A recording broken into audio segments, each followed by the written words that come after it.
दोस्तों माजिद मकसूद है। दोस्तों आज हम बात करेंगे ये जो पोस्ट इलेक्शन जो सूरत हाल है कि अब हुकूमत किसकी बनेगी और इलेक्शन कमीशन ने किया क्या, इस पे हम बात करेंगे। इसके लिए मुझे ज्वाइन किया है आज ज़मीर घुमरो साहब ने, और ज़मीर घुमरो साहब से हम सवाल करेंगे इसके बारे में। ज़मीर साहब, आपको सबसे पहले तो हम वेलकम करते हैं। आप मुझे बताइए कि अभी तक नताइज नहीं आए मुल्क में इलेक्शंस के, तो आप इस डिले को कैसे देखते हैं और ये इलेक्शंस कमीशन का कितना बड़ा फेलियर। ये मैसिव फेल्यूर है फेडरल गवर्नमेंट ऑफ पाकिस्तान की और इलेक्शन कमीशन ऑफ पाकिस्तान की, क्योंकि जो इंटरनेट सर्विसेज और मोबाइल सर्विस बंद किया गया वो मेरे ख्याल में लोगों में शक्कूक और शुबहात बढ़ गए। और जो सिटी एरियाज के रिजल्ट्स थे वो तो रूरल एरियाज से भी बाद में आए, जैसे कराची का रिजल्ट है। और उसमें जो कैंडिडेट्स थे या जो आम वोटर्स थे उन्हें शिकायत के अंबार लगा दिए कि ये इलेक्शन जो है वो मैनेज किया जा रहा है। तो मेरे ख्याल में पाकिस्तान में ये कोई अच्छा तासर नहीं गया। और इंटरनेशनल ऑब्जर्वर्स ने भी जो है वो रिजर्वेशंस किए हैं इलेक्शन प्रोसेस पर। और इलेक्शन प्रोसेस पूरी दुनिया में जो है वो फेयर एंड फ्री ट्रांसपेरेंट होता है, किसी को पता ही नहीं पड़ता कि इलेक्शन भी हो गए। लेकिन हमारे मुल्क में जो है, क्योंकि माजी ऐसा रहा है कि हर मरतबा इलेक्शन जो है वो रिट के जरिए इंस्टॉल की गई है, तो इस वजह से ये मेरे ख्याल में बड़ा इशू हो गया है पाकिस्तान में फ्री एंड फेयर इलेक्शन कराना। शुरू से ही इशू है और इस इलेक्शन पर भी रहा है। This is a normal practice from going on. अच्छा, आप समझते हैं कि ये जो डिजायर्ड नताइज हैं वो उनको मिले हैं इतने रिगिंग के बाद भी। नहीं, देखिए, डिजायर्ड नतायज उन्होंने लेने की कोशिश की होगी लेकिन ले नहीं सके होंगे ना। कुछ एरियाज ऐसे हैं जिसमें धांधली नहीं की जा सकती, वहाँ लोग जो है वो ट्राइबल सोसाइटी होती है या जो है वो लोग उसको रिसिस्ट करते हैं, या किसी जगह पर जो है वो उनको जो है वो पब्लिक राइट का, पब्लिक एजिटेशन का जो है सामना करना पड़े। तो ये धांधली हमेशा सिलेक्टेड होती है, ये सिलेक्टेड जगहों पर होती है जहां से जो है वो आवाज नहीं निकले। और जनरली तो परसेप्शन यही है कि ये सिलेक्टेड है धांधली। अच्छा, और सर आपने देखा होगा कि ये बलूचिस्तान के और सिंध के दूर दराज इलाके जैसे थर जोब और बहुत सारे जो दूर दराज इलाके हैं, वहाँ की नताइज जो हैं वो मौसूल हो चुके हैं, लेकिन कराची जो हमारा हब है वहाँ के नताइज नहीं मिले। ये कितनी बड़ी मिस्ट्री है। ये कराची के नताइज तो एक जमात पर फाइज किए गए हैं ना, उन पर जो है वो उनको अता किए गए हैं। और पाकिस्तान पीपल्स पार्टी का मैंडेट चुरा लिया गया है, जो 12 से 13 सीटें जीत रही थी, तो उसने जो है वो कोई 7 सीटें जीती हैं। और इवन इंडिपेंडेंट्स भी जीत रहे थे, उनको भी नहीं दिया गया। इवन जमात इस्लामी ने भी शिकायत की है कि हमें भी जो है वो नजरअंदाज किया गया। वो भी माजी में जो है वो ये शरफ हासिल कर चुके हैं सीट्स लेने का। तो मेरे ख्याल में कराची का तो रिजल्ट बिल्कुल जो है वो डिले किया गया, और डिले के बाद जो रिजल्ट आया उस पर जो है वो कोई यकीन नहीं कर रहा। जो जो भी कराचाइट्स हैं या जो भी कराची की आवाम है वो उस पर यकीन नहीं कर रहे कि ये भी रिजल्ट आ सकता है, और एक जमात पर वो ख्वाहिश किया गया। अच्छा, ये दो जमातें नहीं, जितनी छोटी मोटी जो तंजीमें हैं उन्होंने सब ने कहा है कि कराची में जो इलेक्शंस हैं उनमें उन्होंने शुकूक शुबहात जाहिर किए हैं कि ये फेयर नहीं हुए। नहीं, ये तो बिल्कुल कराची का रिजल्ट तो बिल्कुल एस्टॉनिशिंग है, जो अगेंस्ट एक्सपेक्टेशंस है।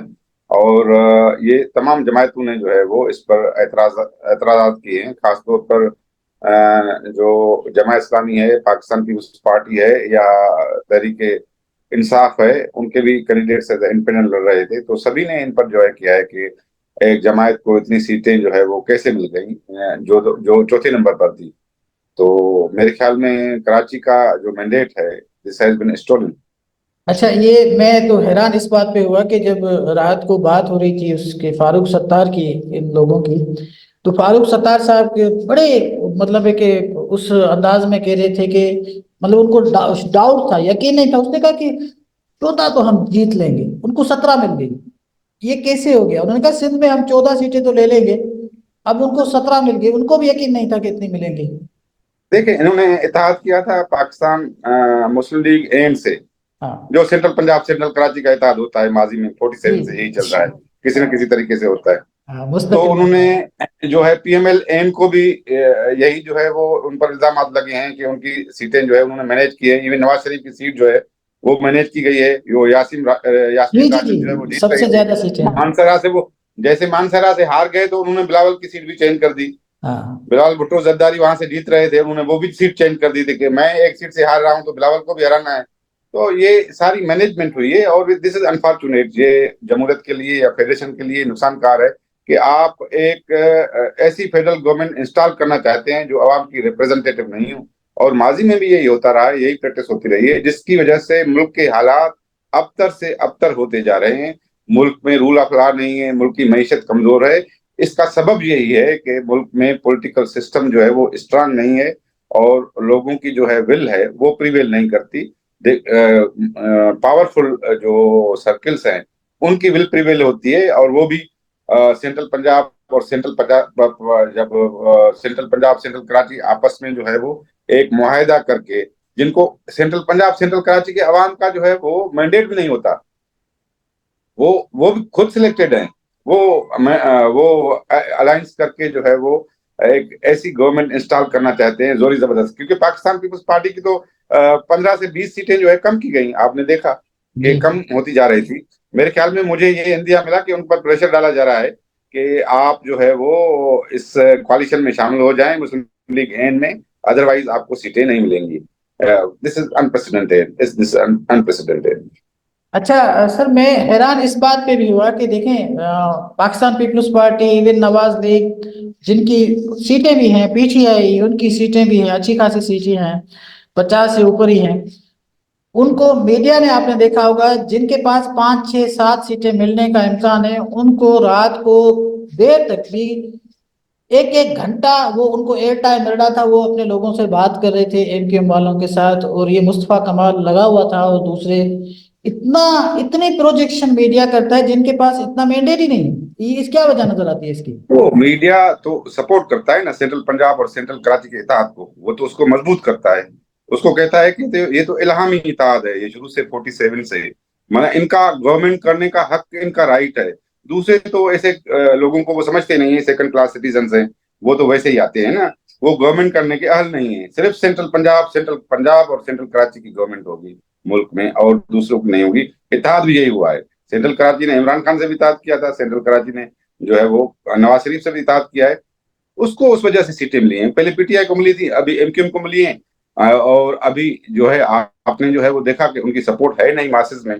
तो ये ग्रैंड स्कीम के तहत जो है ये इलेक्शन होते हैं, और पर्टिकुलर गवर्नमेंट को इंस्टॉल किया जाता है जो डिलीवर नहीं कर सकती, जो मुल्क के लिए बदनामी का बायस बनती है, और जो मुल्क में जो है वो लॉ एंड ऑर्डर और इकोनॉमी, जो सूबाई सब्जेक्ट हैं दोनों, इकोनॉमी भी और लॉ एंड ऑर्डर भी, उसमें इंटरफियर करके जो है वो सूबों को कंट्रोल करती है, और उसमें सूबाई खुद मुख्तारी में इंटरफियर करें। इनका भी यही एजेंडा था ना कि 18th अमेंडमेंट को खत्म करेंगे। सेंट्रल पंजाब सेंट्रल कराची का यही एजेंडा रहा है कि 18th अमेंडमेंट को खत्म करेंगे। 18th अमेंडमेंट नवाज लीग ने मजबूर में साइन तो कर दी, क्योंकि दो उसको थर्ड टाइम चाहिए मरतबा था जो है कि। वजीर आजम पर, 2 मरतबा वजीर आजम पर पाबंदी हटानी थी उनको, वो उसने कर दी। लेकिन वो दिल्ली तौर पर उन्होंने कभी कबूल नहीं किया, न सेंटर ने किया है, नहीं सेंट्रल कराची ने किया है। वो कहते हैं कि हम बस सेंटर हो, उसमें गवर्नमेंट हो, सारे मामला वो चलाए। हालांकि इकोनॉमी देखें, इंडस्ट्री और ज़राअत दोनों प्रोविंशियल सब्जेक्ट है, law and order totally provincial subject है। उस पर फेडरल गवर्नमेंट बात करती है, प्रोविंसेस को करने नहीं दी जाती। अच्छा सर, मैं तो बड़ा हैरान रहता हूँ कि हमने कभी बलूचिस्तान पे बात नहीं की कि कौन वजीर आला आना चाहिए, किसको वजीर आला होना चाहिए, या पंजाब में या केपी में हमने कभी, सिंध के लोगों ने, मुझे नहीं याद कि किसी ने कोई मशवरा भी दिया हुआ। ये पंजाब में बैठ कर कहते हैं कि सिंध में आप कराची का वजीरा लेकर आओ, वो भी लोग पंजाब के। तो मैं तो हैरान रहता हूँ, ये किस तरह ऐसी बातें करते हैं? ये तो रेशल डिस्क्रिमिनेशन है ना, वो तो रेशल डिस्क्रिमिनेशन पर गवर्नमेंट भी बनाते हैं, और मीडिया को भी यही काम दिया गया है कि वो आप जो है वो इन इलाकों से जो लोग आते हैं, खासतौर पर जो दूसरे इथनिक नेशंस के होते हैं, उनकी प्रोफाइलिंग करें, उनको कहें कि ये काम नहीं करते, ये निमक के हैं, निकम्मे हैं, ये गवर्नमेंट नहीं चला सकते। ये तो बिलावल भुट्टो जरदारी साहब ने भी उनको कहा, कोई प्रोग्राम में सुन रहा था, कि ये तो रेसिस्ट एटीट्यूड है कि सिंध में डाकू रहते हैं, पंजाब के साउथ में डाकू नहीं है। सिंध में गवर्नेंस जो है बेहतर नहीं है, आपके पंजाब में गवर्नेंस बेहतर है, जहाँ रूल ऑफ लॉ नहीं है, जहाँ जो है वो पैसे तो आपके बहुत बहुत ज्यादा हैं, लेकिन वो मिस यूटिलाइज नहीं होते। और हमारे यहाँ कितने रिसोर्सेज हैं, और उसके बावजूद हमने अस्पताल बनाए, यूनिवर्सिटीज बनाए, एजुकेशन को जो है ऊपर ले आए, हेल्थ को ऊपर ले आए, और हमने इंफ्रास्ट्रक्चर की, डिस्पाइट के 2022 में जो है वो वर्स्ट फ्लड्स आई, उसके बावजूद भी हमने अपना infrastructure without support of the federal government जो है वो कर दिया। लेकिन ये उनको चीजें ये नजर नहीं आती, उनके आंखों पर जो है पट्टी बांधी हुई है, वो रेसिज्म का शिकार है और वो खुद विक्टिम है, हम नहीं है victim, they are the victim of their own thinking. तो कि हमारा ही है हुकूमत करने का। अभी देखें, फितरत का इंतकाम तो देखें ना, अभी दोनों, वो इंडिपेंडेंस हो या मुस्लिम लीग एम, दोनों पीपल्स पार्टी के बगैर गवर्नमेंट नहीं बना सकते। They have to invite Pakistan Peoples Party to form the government. अगर पीपल्स पार्टी हाँ नहीं करती तो वो गवर्नमेंट नहीं बना सकती। हालांकि उनके साथ बड़ी ज्यादती की है, उनकी जो है 15-20 सीटें जो है वो जबरदस्ती पंजाब से, कराची से और दूसरे कॉन्स्टिट्यूंसी से कम की है, और ऑन दिस बेसिस कि ये गवर्नमेंट जो है वो सेंट्रल पंजाब की बने, जहां सेंट्रल कराची उनका इत्तेहादी हो। अभी तो गवर्नमेंट नहीं बन सकती, भली भली एमक्यूएम भी नवाज लीग के साथ चली जाए, उनकी सीटें पूरी नहीं होंगी और नहीं इंडिपेंडेंट गवर्नमेंट बना सकेंगे। The card is with Pakistan Peoples Party. ये फितरत का इंतकाम है, जो तो लोग रेसिज्म करते हैं, ये उनके खिलाफ फितरत का तो ये यही हुआ है कि ये दोनों पार्टीज जो है वो पाकिस्तान पीपल्स पार्टी के बगैर गवर्नमेंट नहीं बना सकती, उनके पास सफिशिएंट नंबर नहीं। वही कार्ड पाकिस्तान पीपल्स पार्टी के हाथ में है, जिसके साथ गवर्नमेंट बनाए, जिसके साथ नहीं बनाए। अगर पाकिस्तान पीपल्स पार्टी अपोजिशन में बैठने का फैसला करती है तो दोनों आपस में नहीं मिलेंगे, पाकिस्तान में ये कोई गवर्नमेंट नहीं बना सकेगा। The card is with Pakistan Peoples Party, क्योंकि उनके साथ बड़ी ज्यादती की गई। अच्छा सर, आपने देखा होगा ये पहले भी, ये इलेक्शन से पहले बलदियाती इलेक्शंस की बात होती है, फिर बलदियाती इलेक्शन नहीं कराते, ये नहीं कराते, वो नहीं कराते। अभी पागला के सिर्फ सिंध में ही बलदियाती जो हुकूमत है शायद वो पहले से, बाकी जिलों बात भी नहीं करते। अच्छा, कल मैं मीडिया पे सुन रहा था तो वो कराची पे बहुत ज्यादा बात कर रहे थे कि जो बलदियाती इदारे हैं उनके पास अथॉरिटी नहीं है, ये वो नहीं है, वो नहीं है। उन्होंने कभी बात नहीं की कि आपने बलोचिस्तान में या इवन उसमें पंजाब में या केपीके में बलदियाती इंतखाबात हुए ही नहीं है। उन्होंने बल्कि करना ही छोड़ दिए उस पे बात, लेकिन फिर भी कराची पे बात करते हैं कि कराची की बलदियाती इदारे जो है ना, इन्होंने जबरदस्ती सीटें लेकर जो पीपल्स पार्टी को जो है वो मेयरशिप दे दी गई है। ये कितनी अटल डिस्क्रिमिनेशन है जो इतना वायरल वो करते हैं अपने मीडिया के थ्रू, लोगों को एक मिसगाइड करते हैं। आप क्या कहते हैं सर इसको? देखो, लोकल गवर्नमेंट, उनका इश्यू ये है कि लोकल गवर्नमेंट कराची में सेंट्रलाइज हो।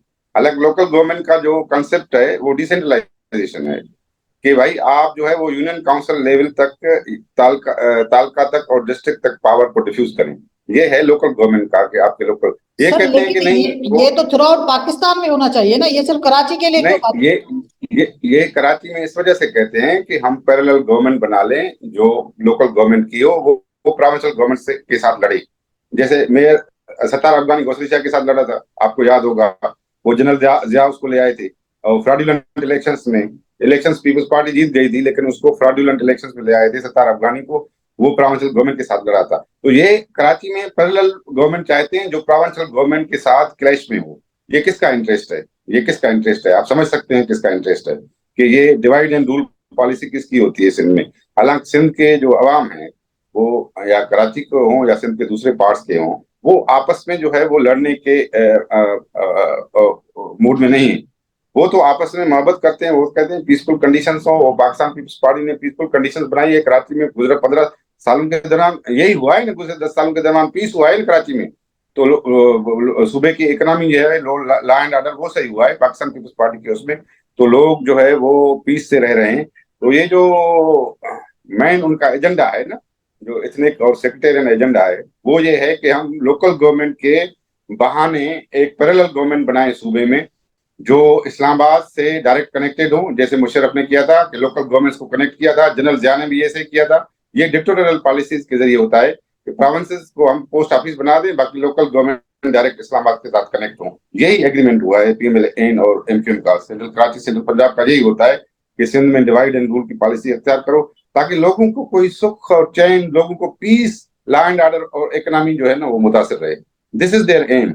तो ये एंटी पीपल जो पॉलिसीज हैं वो परसू करते हैं, और किसी दूसरे सूबे में इसका जिक्र नहीं होता, क्योंकि दूसरे सूबे में मसला भी नहीं है, क्योंकि उनकी जो है वो, यहाँ भी कोई मसला नहीं होना चाहिए। यहाँ भी प्रोविंस ऑलमोस्ट होमोजेनियस हो गया है, और पाकिस्तान पीपल्स पार्टी तो कराची से मेरे ख्याल में चारों जिलों से जो है वो पूरे कराची से सीटें जीती हैं। आपने 7 सीटें जो भी देखे हैं, साउथ से भी जीती है, ईस्ट ईस्ट से भी जीती है, और आपको क्यामाड़ी से जीती है, कोरंगी से कोरंगी से आपको ये, हालांकि उसके मैंडेट को जो है वो जबरदस्ती जो है ना वो उस पर कदगन डाली गई, उस पर डाका डाला गया।